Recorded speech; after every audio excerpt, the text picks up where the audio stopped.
you say. Tell me geek story about the prison from which there is no return, Bastille. Okay, I'll tell you. In the heart of old Paris, where crooked streets twisted like veins, and the air smelled of damp stone and smoke, there stood a fortress that dominated the skyline. Its silhouette rose like a grim monument, its towers piercing the gray sky. This was the Bastille, a place where hope ended and silence began. Originally built in the late 14th century under King Charles V, the Bastille was not meant to be a prison. It was designed as a defensive stronghold to guard the eastern gate of Paris against English invasion during the 100 Years' War. 8 massive towers, walls 15 feet thick, and a deep surrounding moat made it nearly impregnable. To the people of Paris, it was once a source of security, a fortress that stood as their shield. But time has a way of changing things, and the Bastille's walls, once a symbol of protection, became walls of fear. By the 17th century, under the reign of Louis XIII and his iron-fisted minister Cardinal Richelieu, the Bastille was transformed into a state prison. Its cannons no longer faced outward toward foreign enemies. They now faced the city itself, a quiet warning to any who dared to defy the crown. This transformation marked the beginning of its dreadful reputation. It was not just a prison. It was a political weapon. Through the infamous lettre de cachet, royal orders signed and sealed by the king himself, anyone could disappear into the Bastille without trial, without explanation, and without hope. These letters required no evidence, no witnesses, no legal proceedings. A nobleman who criticized the monarchy, a writer whose words stung too sharply, or even a rival in courtly intrigue could be silenced overnight. One stroke of the royal pen was all it took. To the people of Paris, the Bastille became a place of whispers. Families would stand in the shadow of its walls, staring at its silent towers, hoping in vain to glimpse a face at one of its narrow windows. But the Bastille did not return its prisoners. Those who entered its gates were erased from the world. Inside, the fortress was a maze of suffering. Its lowest cells were little more than stone pits, damp and windowless, where prisoners were left in total darkness. The air was thick with the smell of mold and rot, and rats scurried freely across the floors. For those of higher status, wealthy nobles or political prisoners with influence, there were upper chambers with small comforts, a bed, a table, sometimes even a fireplace. But even these rooms, perched high in the towers, were only gilded cages. No matter the chamber, every prisoner shared the same fate: silence, isolation, and the slow erosion of hope. One of the earliest and most famous prisoners was the writer and philosopher Voltaire. Arrested for mocking powerful courtiers, he was locked in the Bastille for nearly a year. In his letters, he described the crushing monotony of life inside those walls. The days blend together like shadows at dusk. The world outside grows distant, as if I am sinking into the very stones themselves. Only the clanking of keys and the footsteps of my jailers remind me that I am not dead, though I sometimes envy those who are. But Voltaire was one of the lucky ones. Many others never left. The Bastille's most mysterious inmate would forever haunt its legend: the man in the iron mask. His identity was a state secret, known only to the highest officials. His face was hidden behind an iron mask, and not even the guards were allowed to look upon him. For years he was kept in silence, transferred from prison to prison, until finally he was brought to the Bastille. Some said he was the illegitimate brother of the king. Others claimed he knew secrets that could topple the monarchy itself. Whatever the truth, he died in his cell, his face still hidden, his story buried with him beneath the fortress's shadow. And yet, perhaps the cruelest thing about the Bastille was not its darkness or its secrets, but its silence. No cries for mercy could penetrate its walls. No word from the outside ever reached its prisoners. It was as if the fortress existed in another world, one cut off from the living. And to the people of Paris, that silence was terrifying. By the 18th century, the Bastille was no longer just a prison. It had become the very embodiment of tyranny. Children grew up hearing stories of its endless corridors and haunted cells. Parents warned their sons and daughters to mind their tongues, lest a careless word carry them to those dreaded gates. And yet, for all its power, For all the fear it inspired, the Bastille also became something else, a symbol. To the oppressed, it was proof that the monarchy could act without restraint. But in its very oppression, it planted the seeds of rebellion. For behind those looming walls, hidden from the world, countless lives had been stolen. And one day, the people of Paris would decide they had had enough. Part 1. To understand the Bastille, one must step through its gates and descend into its shadowed heart. The first thing a prisoner felt was the weight of the air, cold, damp, and heavy with the smell of stone that had absorbed centuries of despair. The lower cells, known as oubliettes, were the worst. The word itself means to forget, and that was precisely their purpose, to erase a human being from the world. These cells had no windows, no light, and often only a single opening in the ceiling where a guard might lower down a meager portion of bread and water. Prisoners kept in these pits spoke of total darkness, where days and nights blurred into one endless void. Some scratched marks into the walls just to remind themselves that time still passed. Others stopped counting entirely. Higher above, in the towers, were the rooms reserved for prisoners of noble birth or political influence. These chambers were larger, sometimes with fireplaces, wooden floors, and a single narrow window that let in a sliver of light. But make no mistake, they were prisons all the same. The heavy iron doors and constant surveillance reminded every inmate that comfort did not mean freedom. One former prisoner, the historian Simon Nicholas Linguet, who spent years within the Bastille, later wrote, "You hear nothing of the outside world. No carts in the street, no voices of the living. Even the sound of your own breath begins to feel foreign. It is a silence that does not merely surround you, it devours you." Food was meager. Black bread, thin soup, and water that carried the taste of rust and stone. For the poorest captives, it was survival at its barest. Those with wealth could bribe guards for wine or meat, but these luxuries only deepened the divide between prisoners. A cruel reminder that even in chains, the world's hierarchies endured. But what truly broke men was not hunger or cold. It was the waiting. Each day stretched endlessly, and in that monotony, the mind began to crumble. Many prisoners spoke to rats, naming them as companions. Some carved elaborate patterns into the walls to keep from going mad. Others, like the scholar Jean-Baptiste Delaunay, filled every scrap of paper with writings, desperate to keep their minds alive. He once wrote, "If I do not write, I will vanish. These walls will consume me, and no one will remember I was ever here."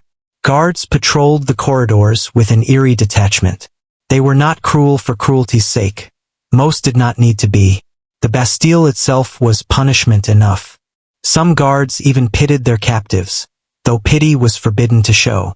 There are records of guards secretly passing notes for prisoners, or smuggling in books to those who could read. But for every act of quiet mercy, there were others who relished their power, dragging chains across the floor at night simply to torment the sleepless. And then there were the executions. Not formal ones, but slow, silent deaths that happened in the shadows. Prisoners who grew ill were left to rot in their cells. There were no priests for last rites, no graves for the dead. Their bodies were carried out at night through hidden passages, their names struck from the record. Yet for all its cruelty, the Bastille also held stories of strange endurance. One man, imprisoned for nearly 3 decades, emerged pale and frail but astonishingly lucid. When asked how he had survived, he replied simply, "I imagined the walls were not my prison, but my monastery, and I prayed until I could no longer feel the difference." But not every prisoner possessed such resolve. Some went mad within weeks. There are tales of a nobleman who spent his final days scratching the same word into the wall over and over, "Freedom." By the time they found him, his fingers were bloody stumps. Even the infamous man in the iron mask, though kept in relative comfort, was a prisoner of a different kind. Locked not only in stone and iron but in absolute secrecy. His silence was his sentence, and in that silence his legend was born. Outside the fortress walls, life in Paris went on. Lovers walked along the Seine, merchants sold their wares, and children played in the streets. All in the shadow of those grim towers. The Bastille stood as a reminder to every citizen. Speak too loudly, question too boldly, and you might vanish behind those gates. And still, despite all of this, there were moments of defiance within those cursed walls. Letters smuggled out by sympathetic guards, secret messages carved into the stones, even whispered songs shared between cells when the night was quiet enough. Small rebellions in a place designed to crush the human spirit. But the walls of the Bastille kept more than just prisoners. They held anger. They held the weight of a people who had suffered in silence for too long. And as that anger grew beyond the walls, it began to stir in the streets of Paris. Soon, the Bastille would no longer be just a prison. It would become the spark for a revolution. Part 2. By the summer of 1789, the city of Paris was a cauldron ready to boil over. The people were starving, bread prices had soared to impossible heights, and the anger toward the monarchy burned hotter with every passing day. While King Louis XVI dined in luxury at Versailles, the common folk scraped together crumbs, their resentment festering beneath the shadow of those grim Bastille towers. The fortress had long been a symbol of royal tyranny. Though it held only a handful of prisoners by that year, its presence was enough to keep the city in fear. It loomed over Paris, not merely as stone and mortar, but as a reminder. The crown had the power to silence anyone.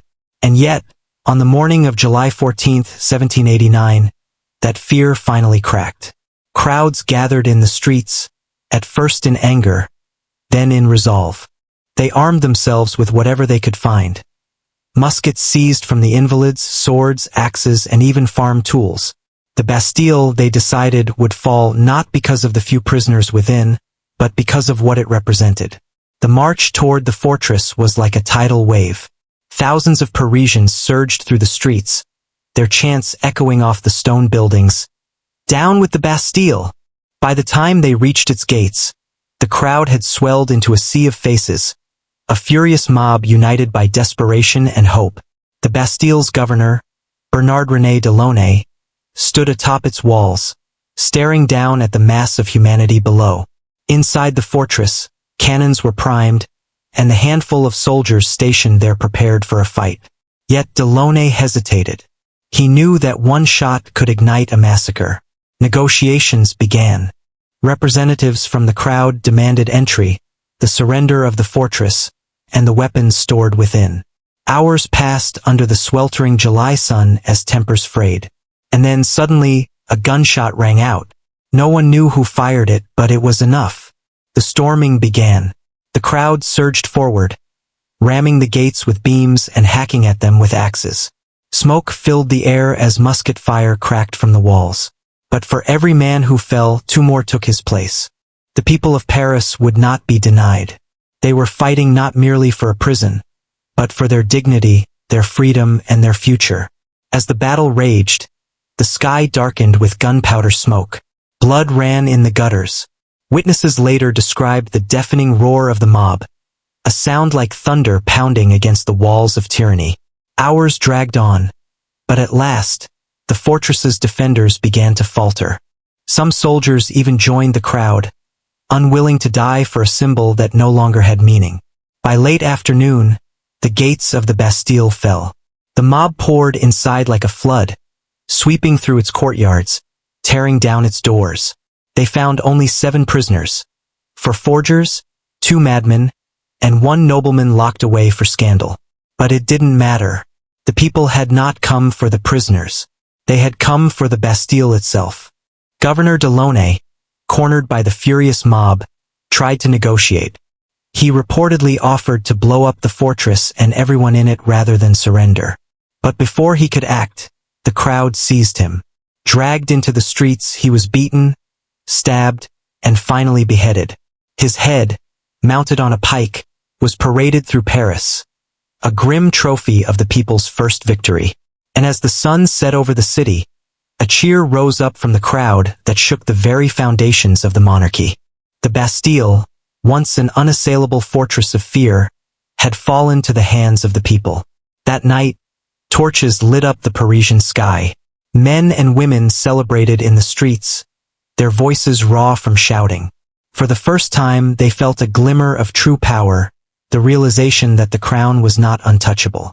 The Bastille, which had stood for centuries, was no longer a fortress. It was a carcass, soon to be dismantled stone by stone. This fall sent a message that echoed far beyond Paris. The monarchy, once absolute, was bleeding. The revolution had begun, and the first blow had been struck against the old order. But even as the crowd celebrated, some whispered of strange things within the fortress walls. Old prisoners spoke of tunnels and hidden chambers, places so deep and forgotten that even the guards feared to enter. Some claimed they heard screams, not of the living, but echoes from the past, trapped in stone. Whether superstition or truth, it didn't matter. The Bastille was no longer a place of fear. Its power had been broken, and in its ruins, the people of France found their voice. Yet, the story of the Bastille did not end with its fall.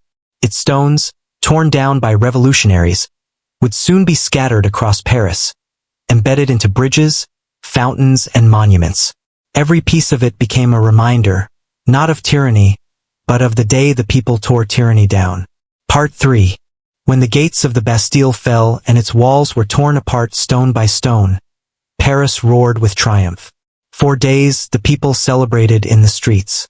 They cheered as masons dismantled the fortress, each hammer strike against its walls echoing like a victory drum. For the citizens of Paris, it was more than just demolition. It was an exorcism, the cleansing of a nightmare that had haunted generations. But the Bastille was not so easily erased. Its stones did not vanish into dust. They were scattered across France like fragments of a broken curse. Revolutionaries turned its remnants into relics of freedom. Small pieces were sold as souvenirs. Architects repurposed entire blocks to build monuments and bridges. When Parisians crossed the Pont de la Concorde, they were walking not only over a river but over the bones of tyranny itself. Yet for those who had suffered within its walls, its shadow never truly lifted. Former prisoners carried it in their eyes.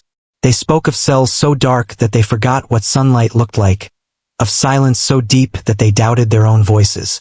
One man, imprisoned for nearly 2 decades, was said to awaken in the night screaming, convinced he was still locked in that cold, damp chamber. One of the most unsettling tales was that of Armand, a nobleman freed during the storming of the Bastille. He never returned to his family. Instead, he wandered the streets near the empty square where the fortress once stood. Passers-by described him as a living ghost, pale, hollow-eyed, muttering names of people no one else knew. Some believed they were the names of his fellow prisoners, men who had died unseen and unremembered. As these stories spread, legends took root. Night watchmen whispered of footsteps in the square long after midnight, measured and steady, as if guards still patrolled walls that no longer stood. Residents spoke of faint metallic sounds, the clink of keys, the drag of chains, the heavy slam of doors long since destroyed. There were also sightings. Some claimed to see figures in the mist, tall, gaunt silhouettes drifting silently where the fortress gates had once been. They would vanish the moment anyone approached, leaving behind only the scent of damp stone and the cold bite of unseen air. Even learned men could not dismiss the grip the Bastille held on the French mind. Historians chronicled its destruction with both triumph and unease. One revolutionary writer described it as a grave we unearthed but could not fill. We walk upon its bones every day, and it still breathes beneath us. In the years that followed, the Place de la Bastille was born. Life returned to the square. Merchants hawked their wares, children played, and laughter replaced the hush of dread. Eventually, the July column rose proudly from its center, a monument to liberty standing where tyranny once ruled. To the world, it was a sign of progress, proof that France had buried its demons. But the people of Paris knew better. The Bastille was not gone. It had simply changed form. Those who lived near the square spoke of strange dreams, visions of endless corridors lined with iron doors, of voices calling out from the dark. Some said they felt watched as they passed through the square at night, as though unseen eyes followed them from shadows that no longer existed. There were even those who avoided the area entirely after sundown, claiming the air was colder there, heavier, as if the fortress still pressed down upon the ground like an invisible weight. Artifacts from the Bastille carried their own curses. Keys, locks, and chains preserved in museums were said to bring misfortune to those who touched them. One collector who purchased an original lock from the fortress swore that every night he heard it clatter as if someone were turning it. He eventually sealed it away in a chest and never opened it again. And then there were the whispers, tales told by old revolutionaries who had been there on that July day. They spoke of rooms hidden deep below the fortress, sealed before the storming, rooms that no one had ever opened. Some believed they still contained skeletons of forgotten prisoners, their mouths locked in eternal screams. Others swore these chambers were cursed, and that their restless spirits now walked the streets above. Yet, for all its hauntings and legends, the ghost of the Bastille became something greater than fear. It became a lesson, carved not into stone but into the soul of France. It reminded the people that power, no matter how absolute it seems, can be broken. That tyranny, no matter how high its walls, can be torn down by those it seeks to crush. Every year, on July 14th, when fireworks bloom over Paris and crowds fill the Place de la Bastille, the living celebrate their victory. But when the music fades and the last torchlight dies, the square returns to silence. And in that silence, some swear they can hear it. The slow, steady echo of boots marching. Years passed. The Bastille was long gone, its stones scattered across Paris, its memory woven into the triumph of the revolution. Yet on quiet nights, when the moonlight washed the empty square in pale silver, the stories returned. It was a young watchman who first reported it. One evening, as he made his rounds near the July column, he heard it. The sound of footsteps, steady and deliberate, echoing where no walls remained. He followed the noise, but the square was empty. Only the wind stirred the dust, and yet the footsteps persisted, moving, circling, as if an unseen guard still patrolled the ghost of a fortress that no longer existed. Others began to notice. A merchant swore that while packing up his stall one night, he saw a figure standing where the Bastille's main gate had once been. Tall, gaunt, and cloaked in shadow, it stared at him before vanishing into thin air. Historians dismissed these tales as superstition. They said the people of Paris, so long tormented by the Bastille's presence, could not let it go. But the stories would not die. Travelers spoke of strange chills when crossing the square at night. Some claimed they heard chains dragging faintly across cobblestones, like ghosts still bound to their prison. One scholar, obsessed with these accounts, studied the archives and discovered something unsettling. There had been sealed passages deep beneath the Bastille, tunnels that were never found after its fall. He proposed that the ground beneath the square was a tomb of forgotten prisoners, their bones still buried in the darkness. And so, the legend of the Under Bastille was born. Even now, there are those who refuse to walk the square after midnight. They say the past has a voice, and if you linger too long, you may hear it. A low murmur, as if 1,000 lost souls are still calling out, trapped in stone and memory. Every year, on the eve of Bastille Day, when the crowds disperse and the fireworks fade, the square falls silent again. And in that silence, if you listen, you may catch it. A single hollow sound, the echo of a door closing, deep underground. The Bastille is gone, but its ghosts remain, and perhaps they always will.